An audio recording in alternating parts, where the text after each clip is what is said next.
Selanjutnya kami dari kelompok 10 akan memaparkan sebuah materi tentang penentuan waktu sholat dan puasa di daerah kutub, subtropis, dan luar angkasa. Kepada yang bertugas kami persilahkan. Materi yang pertama yakni penentuan waktu sholat. Dalam menengahi permasalahan penentuan waktu sholat di daerah abnormal, Sa'aduddin menganalogikan daerah yang tidak teridentifikasi waktu sholatnya dengan keadaan orang pingsan ataupun tertidur.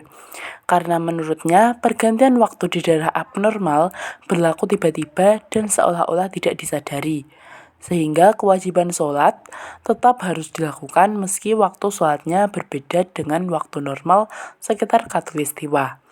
Kemudian karena di kutub, subtropis, dan luar angkasa terdapat masyakoh atau kesulitan dalam mengidentifikasi waktu sholat, maka Sa'aduddin Jambak berpendapat dengan memberikan ruksoh ataupun keringanan bagi umat muslim yang ada di wilayah ekstrim tersebut. Sa'aduddin mengungkapkan ketentuan-ketentuan waktu sholat sebagai berikut.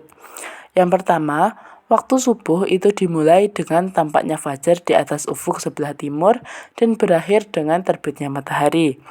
Lalu waktu zuhur itu ditandai dengan tergelincirnya matahari tepat pada tengah hari. Yang ketiga, waktu asar itu terjadi ketika setelah matahari tergelincir itu meneruskan perjalanannya ke arah barat dan panjang bayang-bayang itu sudah bertambah dengan 1 kali panjang bendanya. Lalu yang keempat, waktu maghrib itu masuk apabila matahari telah terbenam. Nah, dalam ilmu falak itu ditandai sebagai keadaan bila piringan bagian atas matahari berimpit dengan ufuk mar'i. Lalu yang terakhir, waktu isya itu ditandai dengan hilangnya cahaya merah di langit sebelah barat. Keadaan yang demikian ini terjadi apabila titik pusat matahari berkedudukan beberapa derajat di bawah ufuk. Baik, selanjutnya yakni penentuan waktu puasa.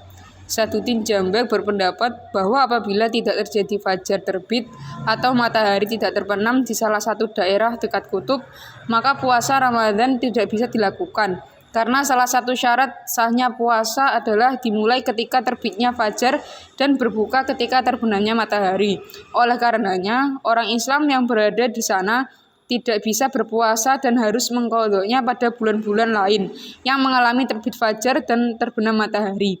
Ketentuan tersebut ditentukan ketika siang dan malam masih dapat dibedakan. Ketentuan tersebut tidak lagi cocok ketika daerah kutub mengalami siang atau malam yang berminggu-minggu. Sehingga penentuan waktu puasa tidak lagi dapat ditentukan sehingga kemungkinan besar tidak bisa melaksanakan puasa. Pendapat beliau ini berbeda dari mayoritas pendapat para ulama yang mengatakan dalam kondisi demikian, puasa yang dilakukan adalah dengan mengikuti waktu daerah sekitar atau mengikuti waktu puasa Mekah dan Madinah. Seperti pada fatwa Majelis Al-Azhar Al-Syarif yang menetapkan bahwa waktu puasa Ramadan pada daerah-daerah yang tidak teratur masa siang dan malamnya dilakukan dengan cara menyesuaikan atau menyamakan waktunya dengan daerah di mana batas waktu siang dan malam setiap tahunnya tidak jauh berbeda. Selanjutnya pemikiran Sa'aduddin Jambak ini berdasarkan pada ketentuan ilmu fikih bahwa dalam keadaan yang demikian orang yang berada di daerah kutub sadar dengan keadaan di sana.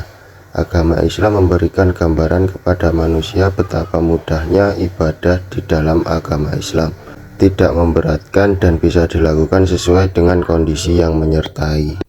Baik, itu tadi pemaparan materi dari kelompok kami. Selanjutnya saya buka sesi tanya jawab dengan 2 pertanyaan untuk kelompok 9 dan 10. Sekian, terima kasih. Wassalamualaikum warahmatullahi wabarakatuh.